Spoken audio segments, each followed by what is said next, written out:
Okay. So we look at the whole idea of learning. Does this look like a valid definition?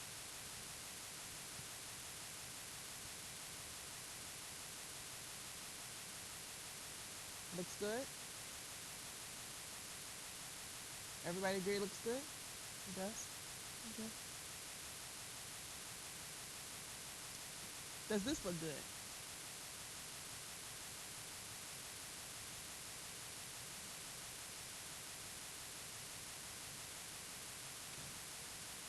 Because what's the problem with the idea of gain? When somebody says you gain knowledge, what's wrong with it? You keep it, doesn't mean you understand. Okay, it's the memory part.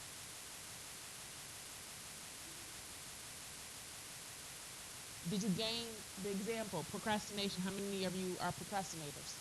Did you gain that knowledge? Did you say porn? Oh. I was like, Victor, how did that teach you procrastination? New concept. Okay. Textbook's definition.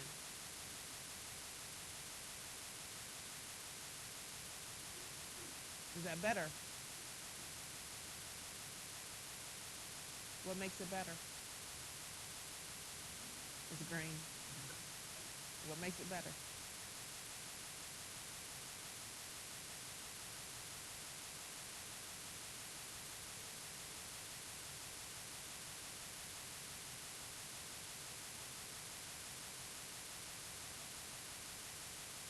Okay. Um, if you, let's just bring a good point. If you actually learn it, it's permanent. If you just acquire it, it can be temporary. Does that make sense? You didn't learn that. Exactly. You acquired the information for that purpose. You learn how to tie your shoe. Do you still know how to tie your shoe? You learn your alphabet. Do you still know your alphabet? So learning is permanently something that keeps you forever. Acquiring something is just for that purpose and that time. In regards to it has the changes behavior or has the potential to change. What is the difference? I change behavior or I have the potential to change. Give me an example. Changing behavior versus the potential to change. Stop smoking is I change the behavior. What's the potential to change?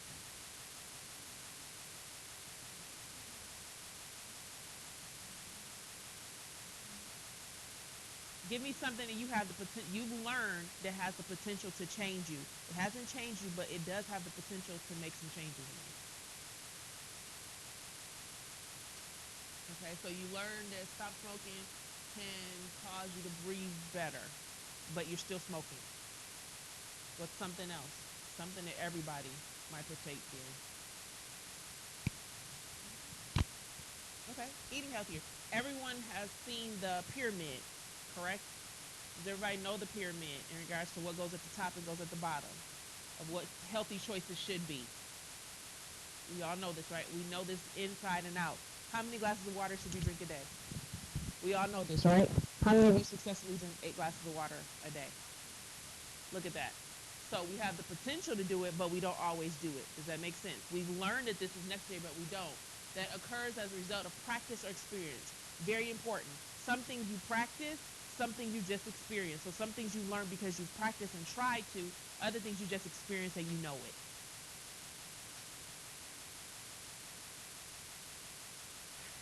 No, because a habit is just something you repeat and you just do it without thinking.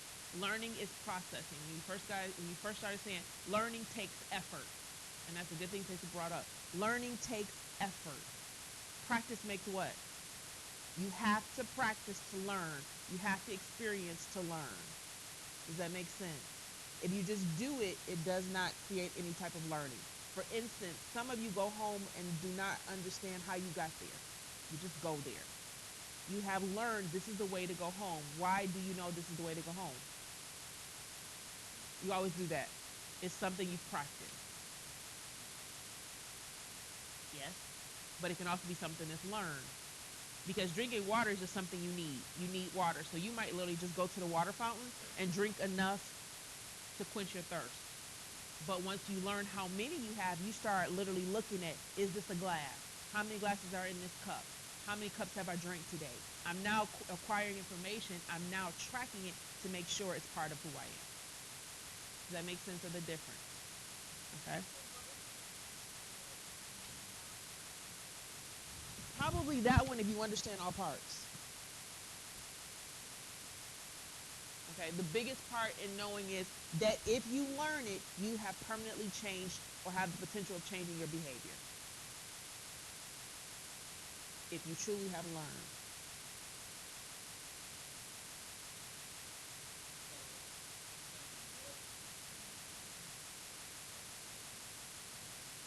Yes. Things can be unlearned and sometimes things can change what you learn. And that's a good point. Literally, it's saying it can be permanent, but there are some things that can happen that can change everything you thought you knew. And the reason we use relatively, nothing is permanent.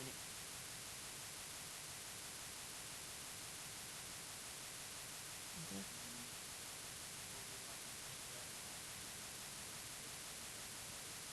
That could be one. Once we start going into it, you could also learn, you acquire new things. Let's just say, for instance, you started eating a certain way, you've acquired a new way of eating. You sometimes can't go back to the old way that you used to eat. It's permanently changed. Now you can keep changing it in an effort to improve, but once you learn that this is just not what I'm supposed to eat, you sometimes just can't eat it. It's just something that you just can't do it. And once you keep changing, you just keep improving, or you change that way. Smoking might be another one. Some people stop smoking, and no matter how hard or how you may want to go back, you just can't. It's just something that makes you not be able to pick up a cigarette again. You have a permanent change. It's a possibility you might go back, but it's just something about the smoke that you just can't do anymore. Does that make sense? Okay. All right, now we're going to talk about the different types. The first one is classical conditioning. These are some examples. I'm going to give you the examples first in an effort for you to understand how simple it is in regards to when it appears to be so complex. Okay, so the sound of a dentist drill, sweaty palms. Everybody understands that. Why is this happening? Why does the sound of this drill make me have sweaty palms? You relate it. That's all it is. You relate it. I've related this to this. Okay, sight of significant other, smile. Why does that happen? To make you happy. So you've done what again? You relate it. You related this happy is this person. Smell of a certain beverage makes you nauseated. What is it? We related. So we understand classical condition is just about what? Relating. Okay. Now, a little bit of history behind classical conditioning. It was actually discovered by Ivan Pavlov, and it was done accidentally. Pavlov actually was doing an experiment on some dogs. He had some dogs hooked up to a device, and he was literally trying to find out more about their digestive system. He wanted to find out how does salivation work in regards to digestion. That's all what he was trying to do. But what he did was every time he would bring the food down to the dogs, the cart had a bell on the end of it. So when the interns would bring the cart down, the machine would start to register and notice that the dogs were actually salivating the minute that they started to hear the bell. And he started to realize, evidently, we don't even need to see the food. The dogs heard the bell and they related the bell to the food. So they started to respond based on what they thought was about to happen. Does that make sense? He then gave them names: unconditioned stimulus, unconditioned response, conditioned stimulus, and conditioned response. Okay, and we're going to identify them a little bit better. All right, so the dog was hooked up to the device. Every time he would see the food, he would originally salivate. That made sense. Food, salivation, food, salivation. He then started to realize bell meant food was coming. Let's start to salivate. Does everybody understand those steps? Okay. Now we're going to break down the differences. So we start off with the bell. We get food. We have salivation. We now have a bell. We're going to have what? Without the food, we're just going to get what?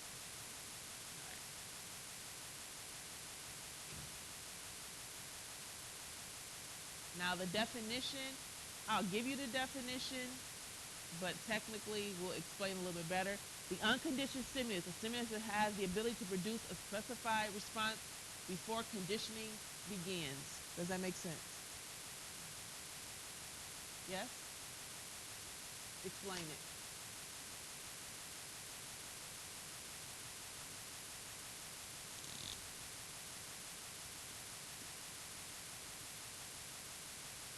And you'll see it either UCS or US. Unconditioned stimulus.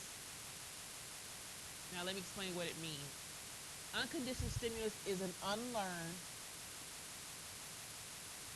stimulus. It's almost a reflex. I'm using reflex lightly and I'm using it kind of quote unquote reflex. It's something that causes a response. It's automatic. Unlearned, reflex, automatic. So if it happens, it just automatically causes you to do something. Okay? Give me some things that happen that automatically make you do something.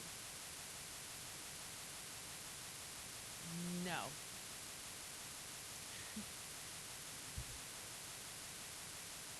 Okay? Eat a lemon, pucker. Onion, cry. Give me some other stuff. What'd you say, Miss Ashley?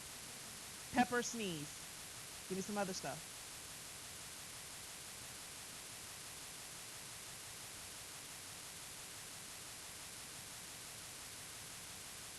Lights turn on, eyes dilate.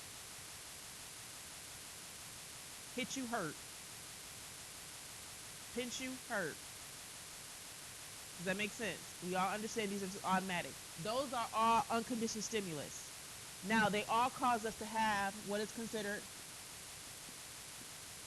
a response. Automatic, result of unconditioned stimulus. So, it was automatic, it's just a response to that. Do we all understand that? Exactly. The tears from the onion, the flinch from the hit, the pain from the drill, all of those things. Something's happened and I responded. Is everybody understanding? Okay, what did we say classical conditioning was all about? It's all about what? We got all 6 7 words, but nobody said the right word. Relating. So, conditioned stimulus is what we're actually going to relate to the unconditioned stimulus. Conditioned stimulus is the new thing we relate to the unconditioned stimulus.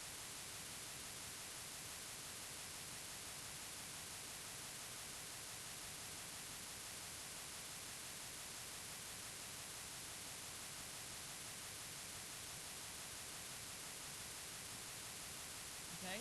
Conditioned stimulus is a new stimulus that we relate to the unconditioned stimulus. Does everybody follow what that means? It just means now we've learned this is related to this. So now that this has occurred, we're still going to do what? We're still going to respond.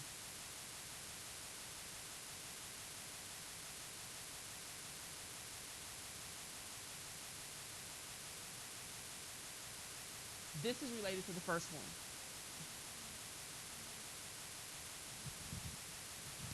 So you're going to do what when somebody gives you one?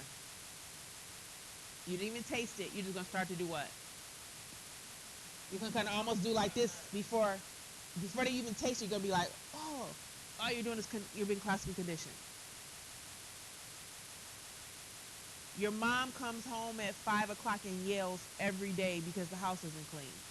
So 4:45, you start to do what? Clean up. You didn't even have to see her. You looked at time. Time represented she's coming. I don't even need to see her. Let's get it done before she walks in the door. You've been classically conditioned.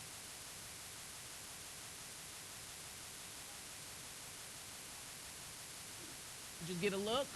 Don't have to say any words. You just look at the trash, and he goes, got that, got that. No words needed. Classically conditioned. Belts. Whoever got spankings in your life. Okay?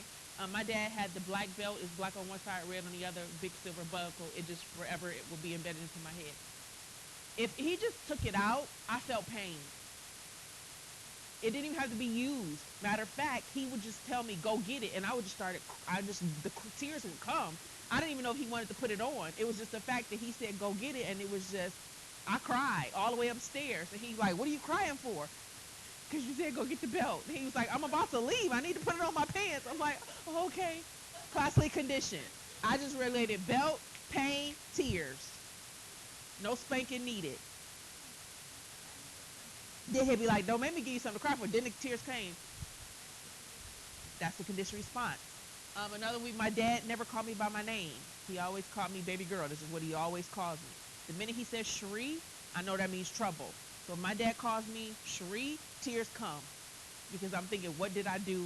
Can I retract everything I've done in the last few days that might be that I need to go defend when I get down there? Response. I've been classically conditioned. I hear Cherie, tears come. Does that make sense? You've all been classically conditioned by somebody or something. If we use Stacy's first example with the alarm clock, the alarm clock has actually classically conditioned you. You relate the clock to waking up. Okay? So most of you, even the sound of a school bell, you relate the school bell to getting out of class. You've been classically conditioned. Classically conditioned. In the beginning, you smelled, you tasted, it woke you up. Now the smell of it makes you think it's time to get up. If you've got the timer on your coffee maker, the minute you start smelling coffee, you relate, oh my God, the alarm is about to go off.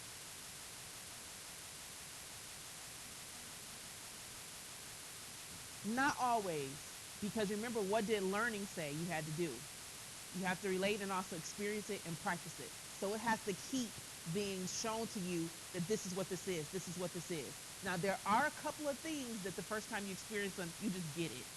But normally, you got to be introduced to it a couple times. McDonald's. Everybody here knows what represents McDonald's. The Golden Arches. Are we all in agreement? French fries at McDonald's. You think French fries, McDonald's, French fries. Works for me. So every time you pass the McDonald's sign, you think French fries. You don't even have to see them. You've just classically conditioned yourself that McDonald's represents French fries. If you were a 5-year-old child, what does McDonald's represent? Happy Meal and play, the play escape. So they see McDonald's, they think play. And they go, Mommy, I want to stop, I want to stop. And you're like, you just ate. Their thought is, it's not about eating. The Golden Arches mean play. They've been classically conditioned. Does that make sense? You guys, log on to Angel. Mondays represent what to you? Stress, deadline, oh my God. You look at the clock and you go, it's Monday, oh my goodness. You've been classically conditioned. Does that make sense? Got it? Everybody got it? Respond. Just respond. Now we're going to see how good you did get it. Because you can imagine this quiz and this test will be one of the fluffiest. I call it fluffy because it's got a lot of unnecessary words. Well, I'm so happy you asked that, Natasha. Because this is like the biggest chapter in the whole semester. There are 17 questions from just this chapter on your final exam. Yeah. You've been don't it's gonna be you guys are gonna notice inside and out. It's gonna be something that even all day today you're gonna be like, oh, classically conditioned. Oh, that's my you just want to start doing that. That needs to become just part of your people say something to you, be like, oh, classically conditioned. You just need to figure that out. Yes. Yes. Yes. Yeah. When it becomes personal, it's yeah, it's just literally you sound smart and you pass your test. Okay? Yeah, you just sound really intelligent when people say something. You're like, no, it's not deja vu. It's technically a false memory that you've overlapped and it has given you the false identification that you have been there before. Yeah, you just be like, no problem. Just learning. You just you just say that like learning. you know, pick just tell them pick up a book sometime. Just get really kind of confident about yourself. But So let's see how good you are. Best place to go to try these will be go into your course. Uh-huh. Go to the extra junk folder. Let's go to every chapter. I believe it's chapter 5.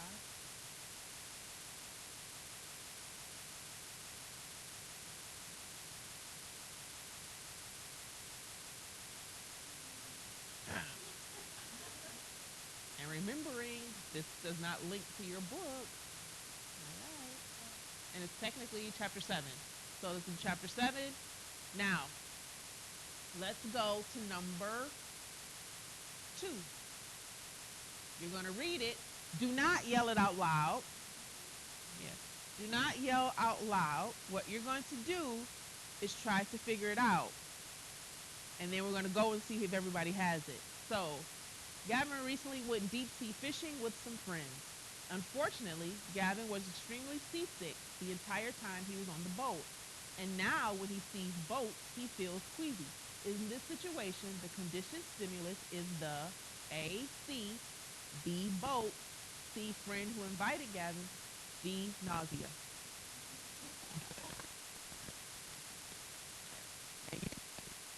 The conditioned stimulus.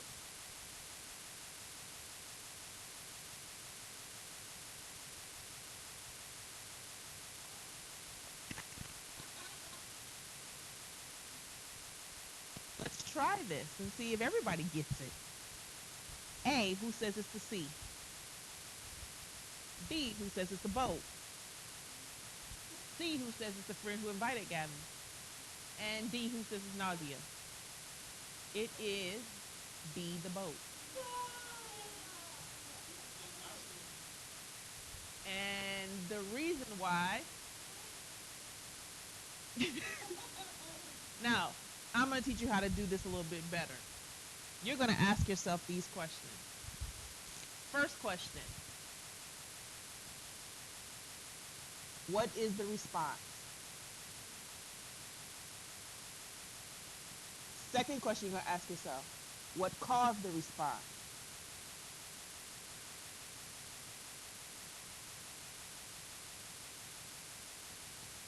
Third question you ask, what did I replace the cause with? And fourth question, how did I respond to the replacement?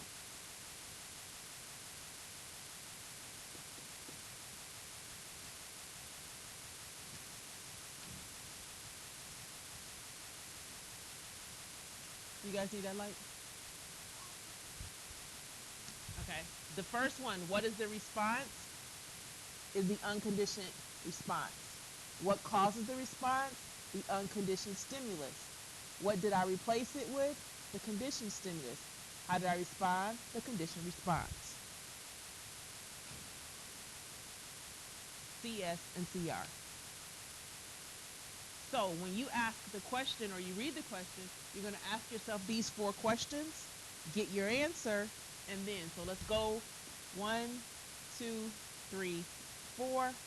First thing we ask ourselves, what is the response? And here, what's the response? Number 2, what caused the response?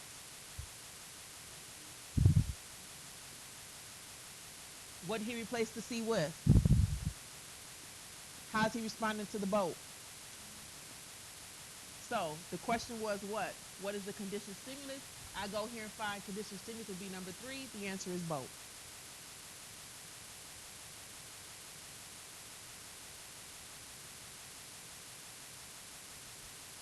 Does that make sense?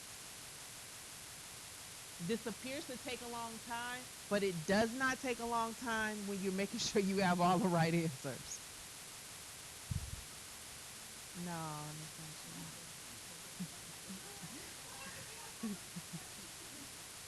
you got to trust me. You had enough time. You feel like?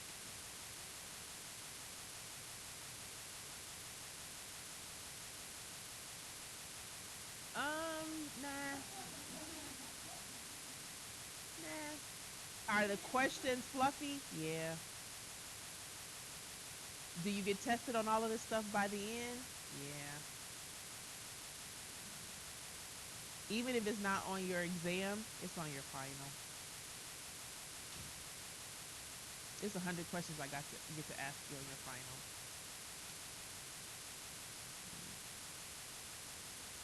16 of them come from here.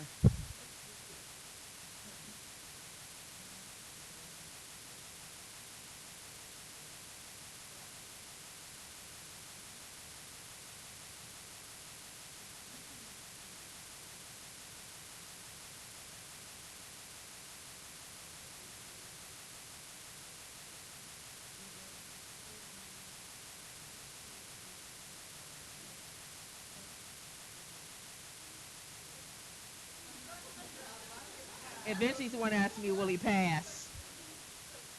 Um, if you fail all your tests and do well on all your assignments, will you pass? No. You have to pass some tests in addition to your assignments, in addition to your critical thinking, in addition to your final exam.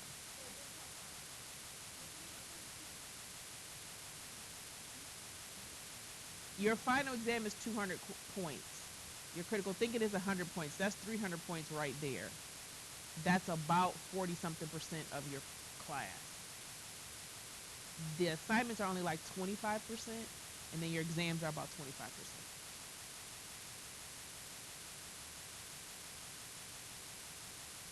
But exam one, if you failed it, bombed it, it's the worst you ever did. Oh my God, I'm failing life. I pretty much know exam one is usually the hard, like the first time that you're kind of getting used to some stuff. You still got three more to make up. And I give you 2 extra credit assignments, total of 35 points. So it usually compensates that first test that you jacked up. Now, my suggestion would be don't jack up anymore. No problem. At least I keep it real with you.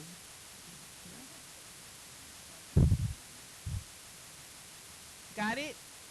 One more example? Because we haven't even got to the real part yet. Number 5. Arena's dog loves to go for walks, and she always puts a leash on him when they go out. The dog used to wag his tail as soon as they got outside, but now he wags his tail when she picks up the leash. This case, what is the unconditioned stimulus? And let me just first say, I'm so proud that you looked at your questions first. It was amazing how most of you just went down to your questions to ask yourself the question. That's that's growth. You have learned something.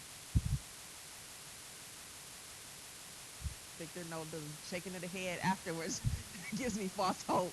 The unconditioned stimulus.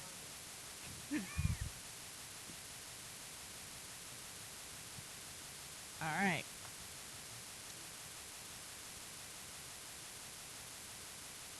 So, are we ready? Who says the answer is A, Irina? Arena. Who says B, the leash?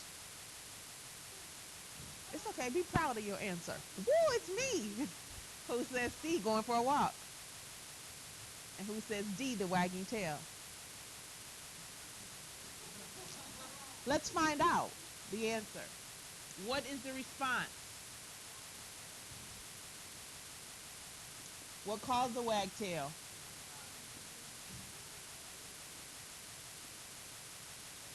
What did they replace going outside with? Now, how does he respond to the leash? What's the unconditioned stimulus?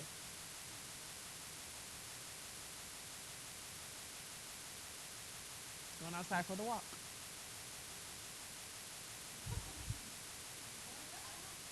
You good?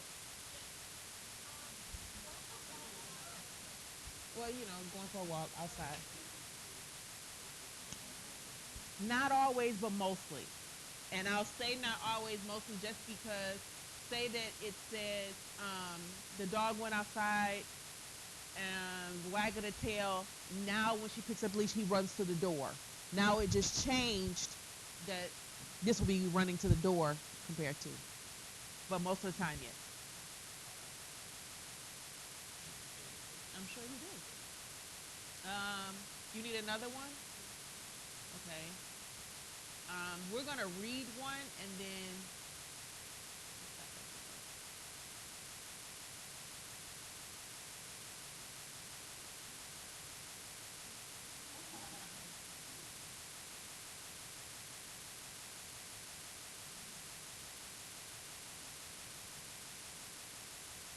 All right, let's use 3, and then I'll figure out what you're gonna. Let's make it the conditioned response. So Brian adopted her cat Minnie from the local shelter. She feeds Minnie dry food, but the previous owner fed her canned food. Every time Bryn opens her refrigerator, her new cat comes running. Bryn never gives Minnie food after she opens the refrigerator, however, so eventually Minnie stops showing up. Once in a while, though, Minnie will come running when Brian opens the refrigerator, as if food is forthcoming. What is the conditioned response? Sure didn't. I just asking.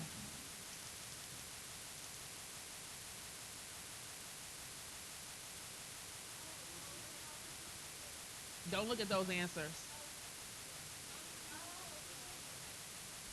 Okay, so what's the unconditioned response? Let's see. What is the response?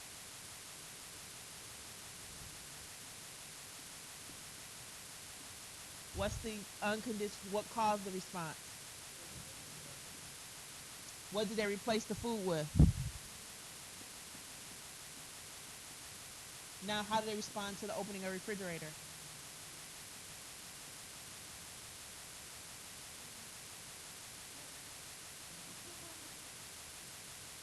Yes.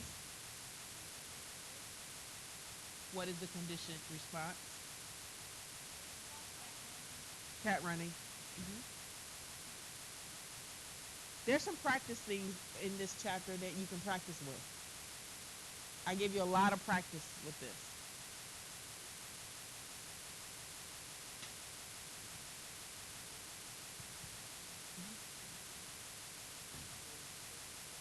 Also, this every resource, this is really huge. Try the multiple choice questions. Try your key terms. This would be a big help. Also, if you go to Extra Junk, you have some practical learning activity. It gives you a practice for this. Please practice. Okay. It should give you. It should. Yeah. It'll give you. Okay.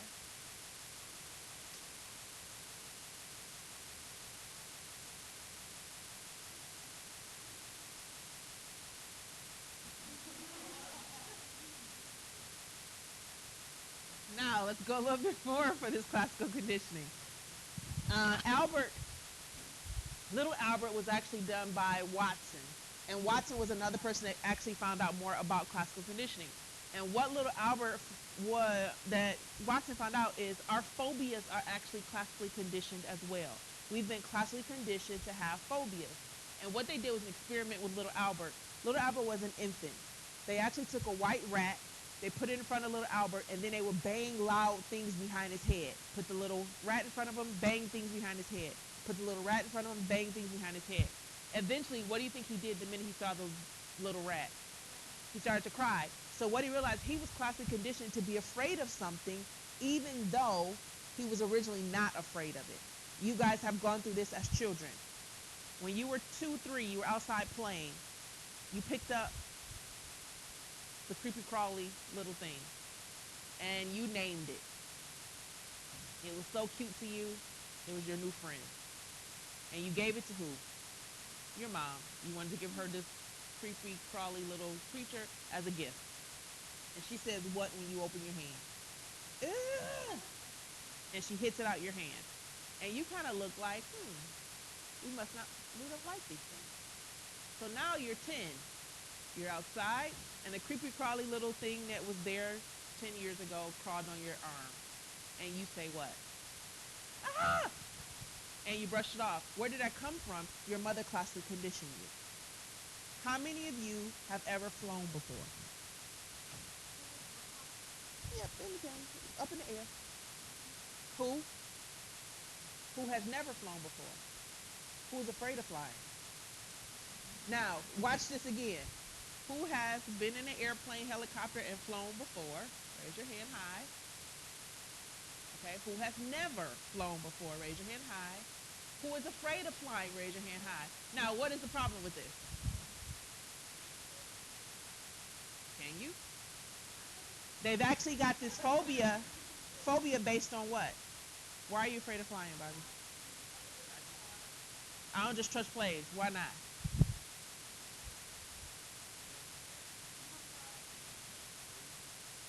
And that's my first thought is, do you drive in a car? Oh,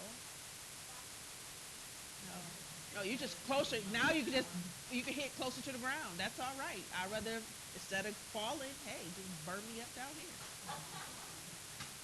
I probably, burn faster on the ground than at least falling. I could say a prayer, Lord, when I hit here. But the thing is, we've learned that this is a fear. Does that make sense? Okay. How many of you have heard about certain parts of Atlanta you just don't go in? Okay. You might not have ever gone there, but you won't go, or you do this. Detroit is known for, some bad parts. Okay. Some people say the whole city, but we got some good parts there. It is amazing how when we come up at certain exits, guess what we do? We take our purse, put it behind the seat, we lock all doors, we make sure all windows are rolled up, and we look straight ahead. And we coast so that we don't have to stop at a light. Why do we do this? This is true. This is a very true statement. Yeah, you don't want to stop at the red light, especially if it's night. You just don't want to. You just kind of have to make sure you catch the green light. Or you might run the red light if there's no cars coming. Okay? Why? Because we know if you stop, you might be walking the rest of the way as you watch your car drive away. Okay? We just learned this. Now, has it ever happened to us? No. But our phobia has been taught. We see the light, we see the sign. It says east side of Detroit. We've been classically conditioned to go, oh my goodness. If somebody comes to me and they're like, oh, I'm from Detroit too, Cherie, I'm like, oh, what side? They're like, east side. I'm like, oh, all right. Yeah, okay. Okay. If you're a girl, my thoughts already come. Oh my.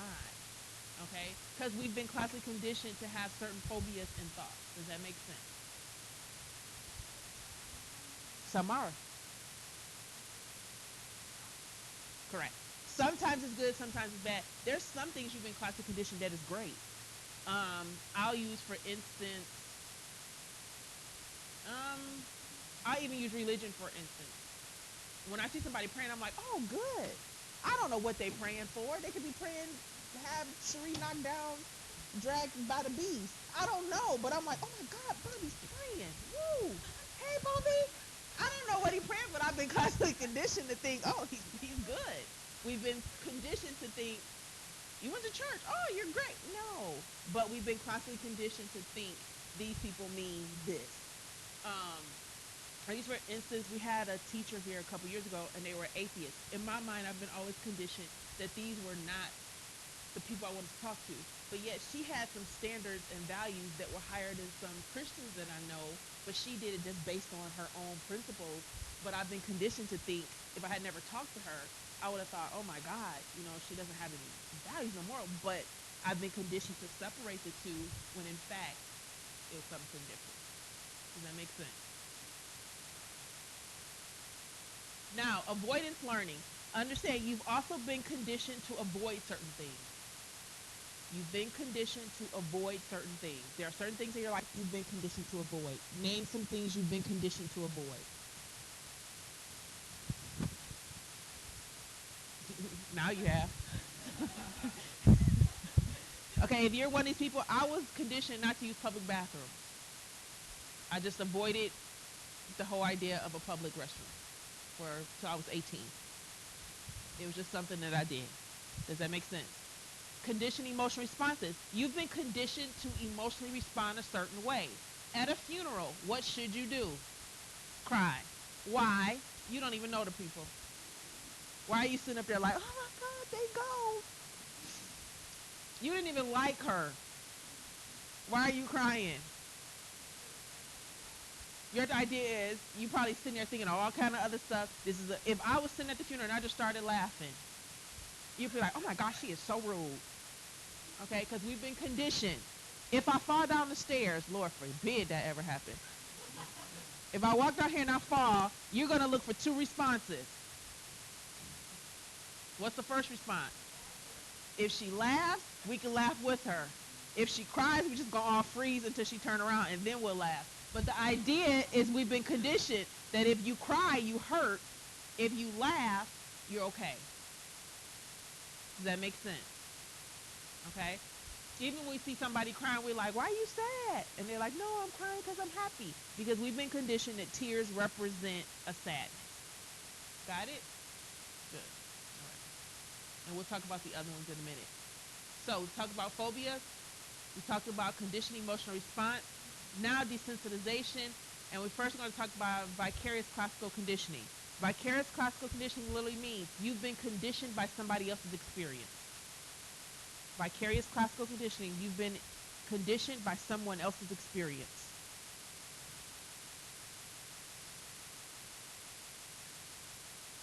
How many of you have an older sibling? Okay, there were some things that they did and you saw the response that you literally said, I won't be trying that.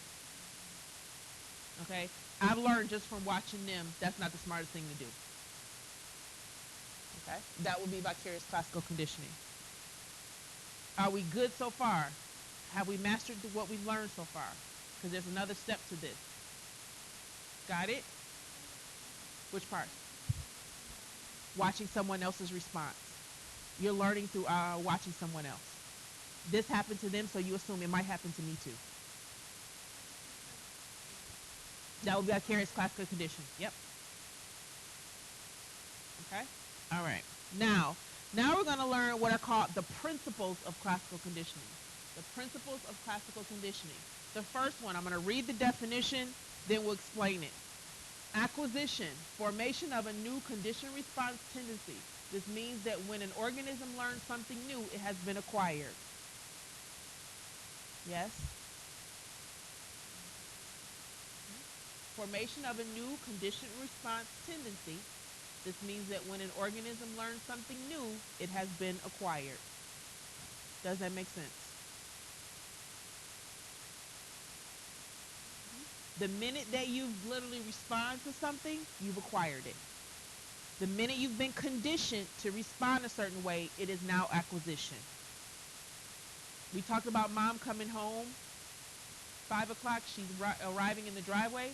The minute that I know 4:45 that I need to start moving, I've got acquisition. I've acquired a new response. Does everybody understand? Okay. Extinction. I'll read it. This is a gradual weakening and eventually disappearance of the conditioned response tendency. This is a gradual weakening and eventually disappearance of the conditioned response tendency. All this translates to mean is eventually or at some point you no longer respond to the conditioned stimulus.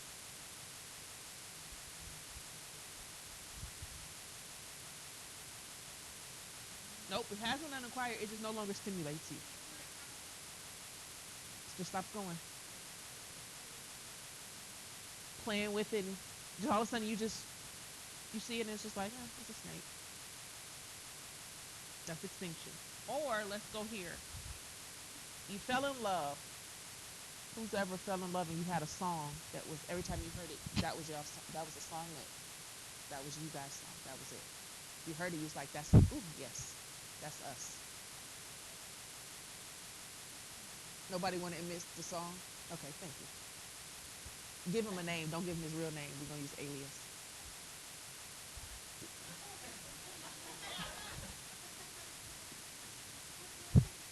We'll call him D-Bag, okay? What was the song that D-Bag and you had?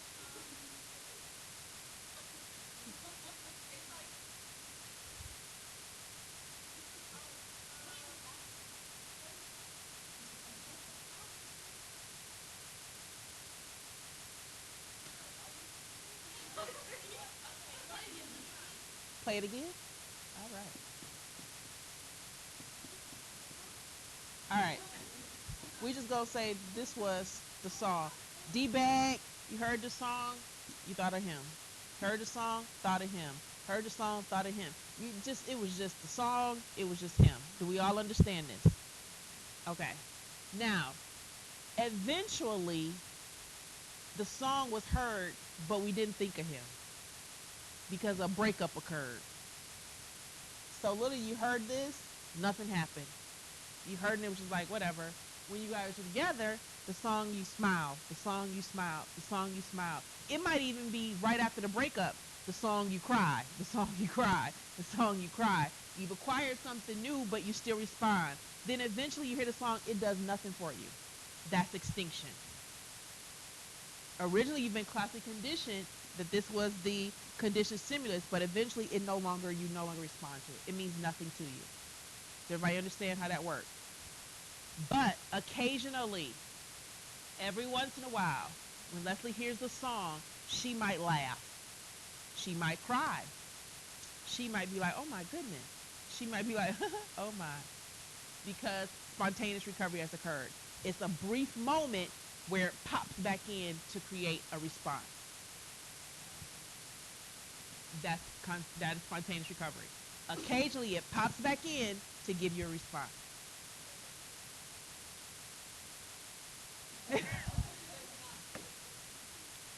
Got that? Do we understand about spontaneous recovery? Is that a yes or no? Yes? All right. Stimulus generalization. A response to a specific stimulus becomes associated to other stimuli and now occurs to those other similar stimuli. That made no sense, does it? Who sings this song? Lou? Okay. All right, whatever his name is. All right. Generalization will literally mean every song that I hear, I actually think of D-Bag.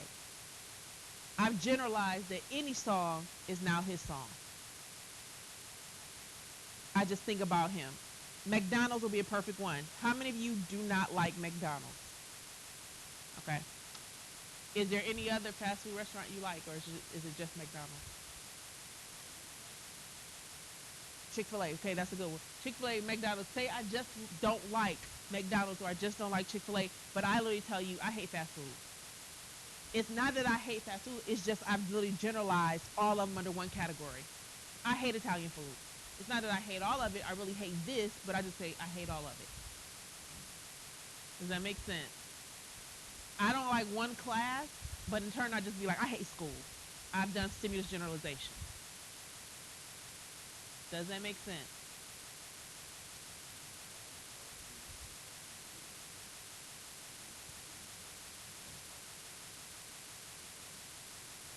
That would be classically conditioned. Yes, perfect example.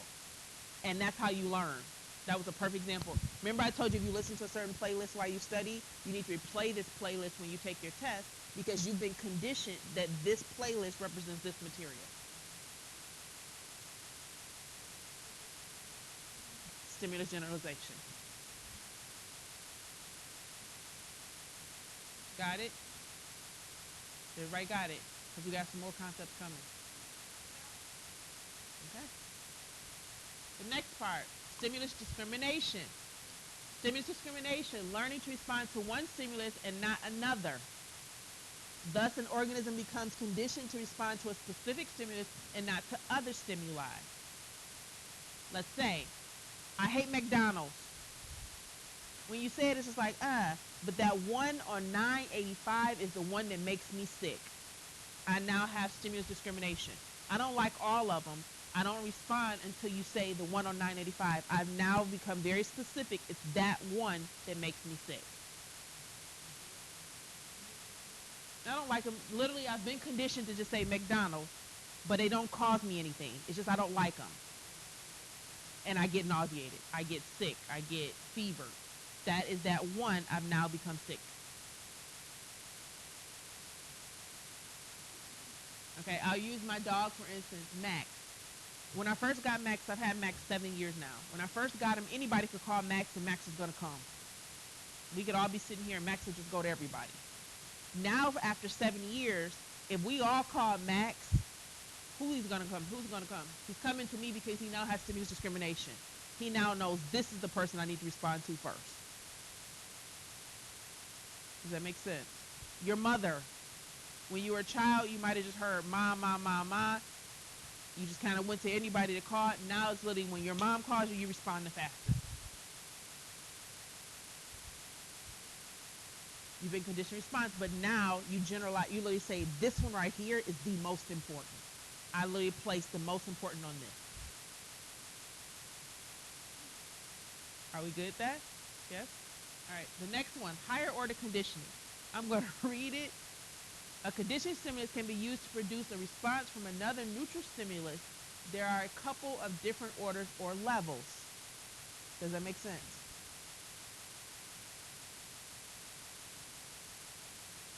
Nope. All right. Max is the dog. Max has all his treats in a green container. That's just where I keep Mexican treats. So when I get the green container, Max does what? He knows a treat is coming. So what does he do when he sees the green container? He sits. He literally runs to me and sits. That's what he does. He's been conditioned. Green container means some treats are inside. Come run and sit. Do we all agree? I now put the green container in a cabinet. Now Max represents the cabinet with the green container that represents the treats. He has now created a higher order. He now says, I can respond to the cabinet because I know inside is the container that I've been conditioned to respond to. The unconditioned stimulus was the treat. Exactly. Does everybody get it? You have your exam on Angel. Exam, unconditioned stimulus brings anxiety. Angel is now your conditioned stimulus. You just see Angel, you get anxiety. Now you see the computer that represents Angel, that represents the exam, and you get anxiety. Higher order conditioning. That was the unconditioned stimulus. The response was anxiety. You might even, let's just use it a step further. Somebody says my name and you're like, ooh, no. Higher order, I mean, but I'm just saying that could happen.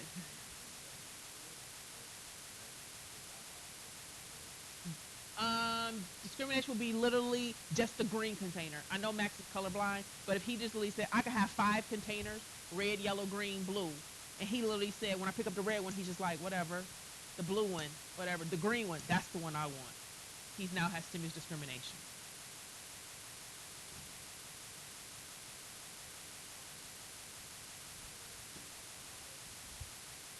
UCR, UCS, CS, CR. You need it again? One more time. UCR, UCS, CS, CR. Are we good with that? Can we identify the principles? Do you need an example to try it?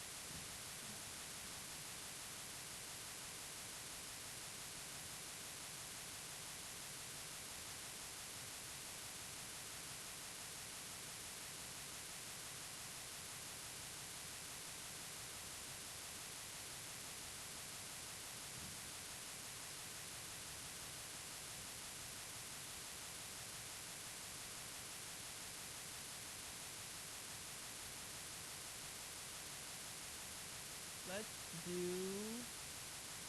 number 3 again. Now let's read it as it is. Bryn adopted her cat Minnie from the local shelter. She feeds Minnie dry food, but the previous owner fed her canned food. Every time Bryn opens her refrigerator, her new cat comes running. Bryn never gives Minnie food after she opens the refrigerator. However, so eventually Minnie stops showing up. Once in a while, though, Minnie will come running when Bryn opens the refrigerator, as if food is forthcoming. This reappearance of Minnie's old behavior is called A. Generalization, B. Extinction, C. Habitation, D. Spontaneous recovery. Who says D? You are correct. Get it? One more. Let's go back to Arena and her dog. Arena's dog loves to go for walks, as she always puts a leash on him when they go out. The dog used to wag his tail as soon as they got outside, but now he wags his tail when she picks up the leash.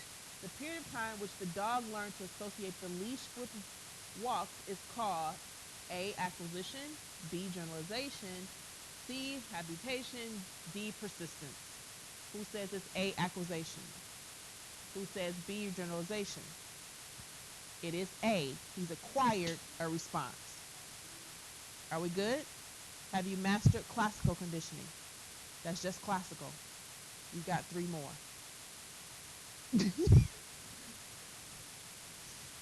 Have you mastered this one? Are you comfortable with this one? I see heads down. I see looks up. Is she lost her mind? What are we thinking? We're good with this one? Are we ready for the next one? Good. No, no.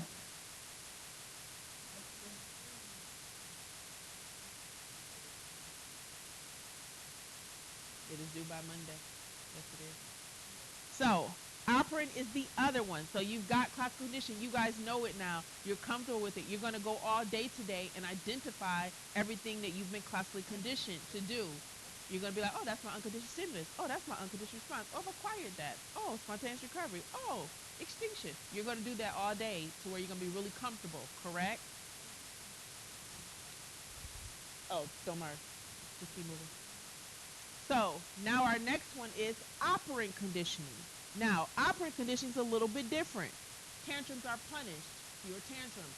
Tantrums bring attention. More tantrums. Slot machine pays out. Gamble more. Reward dog for sitting. Dog is likely to sit. What does this appear to involve? Rewards and punishment. Operant conditioning is literally just about that. Reward and punishment. To B.F. Skinner. So, Skinner, and I think we're first going to learn about, we'll come back to Thorndike, but we're going to first learn about Skinner. Skinner actually had a rat, some say a pigeon, whatever, he had an animal.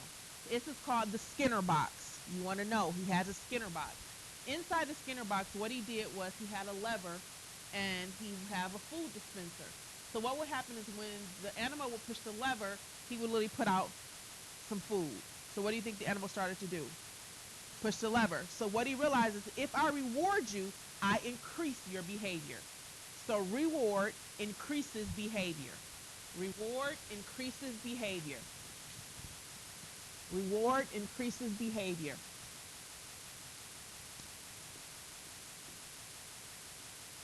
We also call reward reinforcement.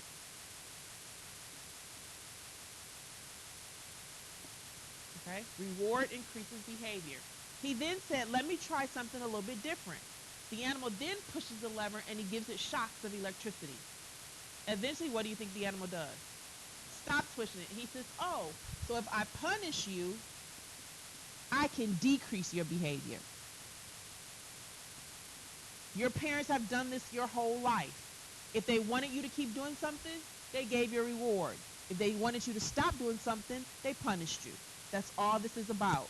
Reward, I want you to keep doing it. Punishment, I want you to stop doing it. We all understand that concept.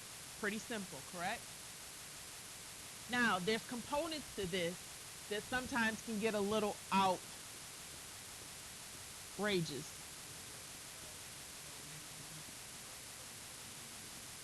Nah, we just call it punishment. Okay, so we have what's called positive and negative reward, positive and negative punishment. Okay, so let's first talk about positive and negative reward, or what we call reinforcement. Positive means you add something. Negative means you take it away. Yet, reward or reinforcement always feels good.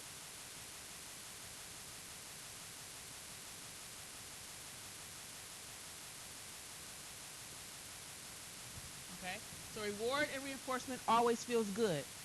Positive reward feels good. Negative reward feels good. Don't look at negative as a bad thing in this context. Negative just means take away. Positive means to add.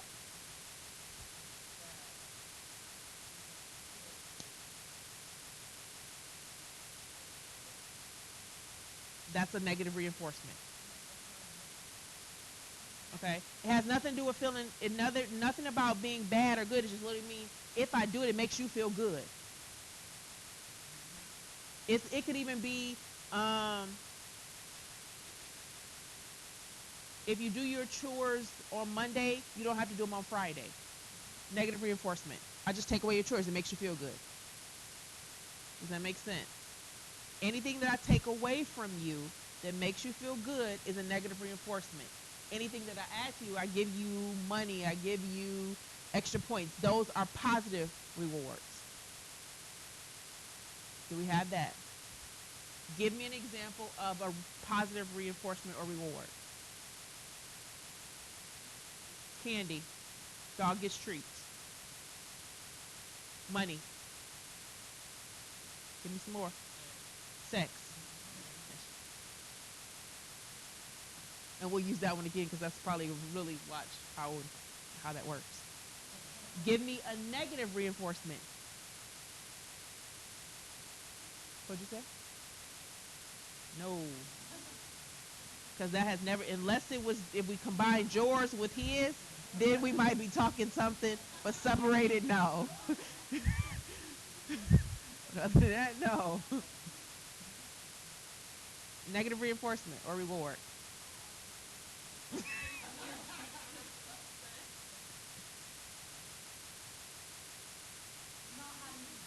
Not having to do your dishes.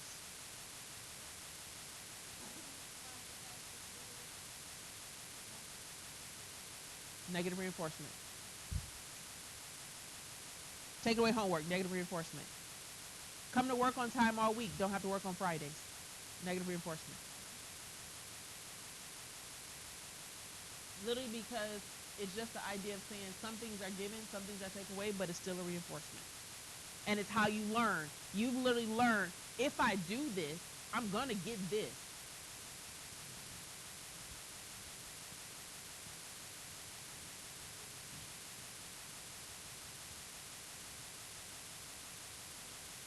Depending on what I'm doing. If we go back to the tantrum, if a child does a tantrum in public and you give them attention, you're going to increase the behavior.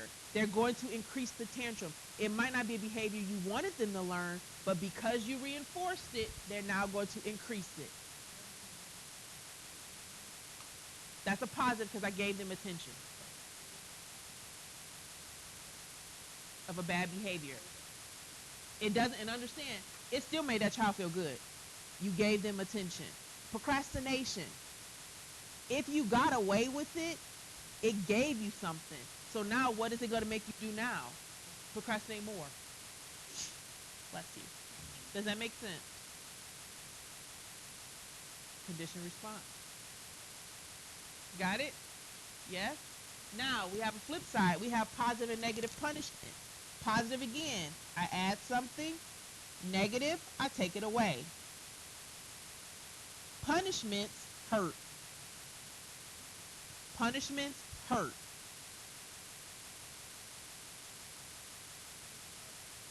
Positive or negative, they hurt. So, a positive punishment, I give you something. Give me an example. Spanking. Spanking is technically a positive punishment. If your mother says to you, I'm about to give you a positive punishment, that means she's about to add something to your life that hurts. Okay? We've all grown up on positive punishments. Give me a negative punishment. Taking away your games, taking away your telephone, taking away your privileges. That's negative. I take away something, it hurts. You got the differences.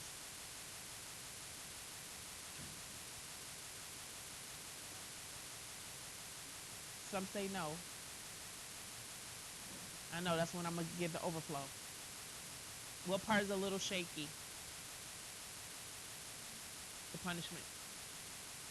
Just know, literally, anytime I give you something, if you see the word, and the best thing to look at is in your example, if it's give, add, anything that was given to you, we know it's going to be positive. Now I got to decide, does it hurt or did it feel good? If it hurts, it's going to be a punishment. If I give you extra homework, positive punishment. If I give you more chores, positive punishment. If I give you more work, positive punishment. If I added something. So literally punishment is still existent. Adding just means I've added more. That's all it means. Positive means added more. Here, added more. Punishment? Yes.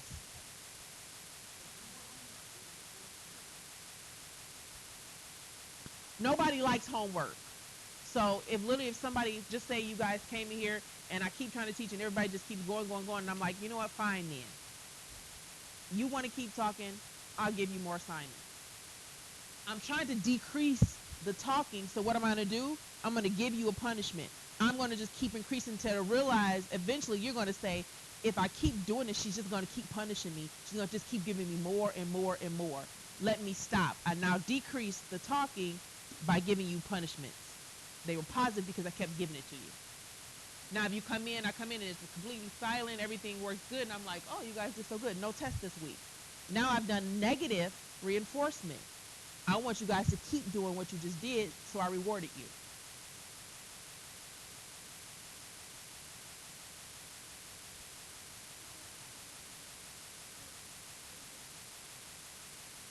Which part? This part? Negative just means take away, to remove. So when you see negative, think of it as subtraction, not so much negative. And that's because the word negative means bad, not good. Look at it literally as a mathematical sign. Negative means to subtract. A negative sign means to subtract something. That's what you're doing in this case. Negative punishment. I'm so happy you asked me. Let's go back to our lovely example. All right, let's look at Janice. Janice is trying to teach her dog to heel, so she buys a choke collar. Every time the dog strains on the leash, the collar restricts around his neck. When the dog drops back to walk beside her, the collar loosens up. In theory, this should cause the dog to learn to walk beside Janice. What type of consequence is this? Is it a positive reinforcement, negative reinforcement, positive punishment, or negative punishment?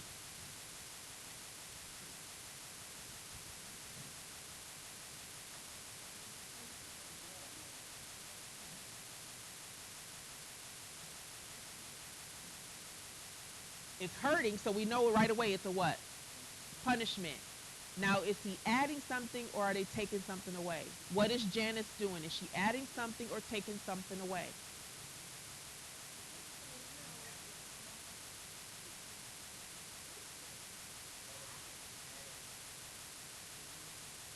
She's added pain in an effort to decrease activity.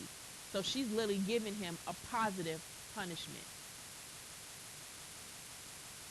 Does that make sense? The dog's breath is taken away, yeah, but we haven't even gotten there. We're just literally saying the type of punishment that Janice gave was positive. She added pain to stop behavior.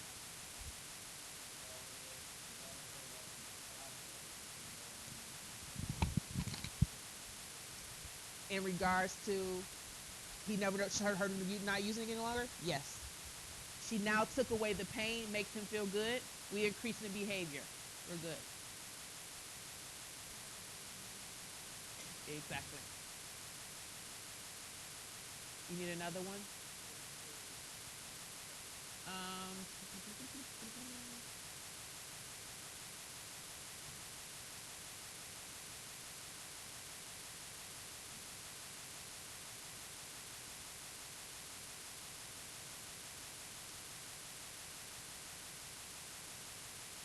all right. When a teenager gets poor grades, his father takes away his cell phone. This is a negative punishment. We all agree? That was kind of easy. And there's no more examples. All right. Horatio's mother has been nagging him for weeks to clean the garbage. When he does so, his mother nagged cease. Horatio's mother's nagging was a positive reinforcement, negative reinforcement, positive punishment, negative punishment. Has been nagging him for weeks to clean the garage. When he does so, his mother's nagging ceases. Horatio's mother's nagging was a what? Everybody agrees to positive punishment? You got some yes, no? Yeah. Some people like, I don't know yet. It is a positive punishment. She was adding uncomfortability to his life. We good? Better? I say practice. Practice a lot. This week's assignment will cause you to have to practice. Okay? I have no idea. I just know you got to practice.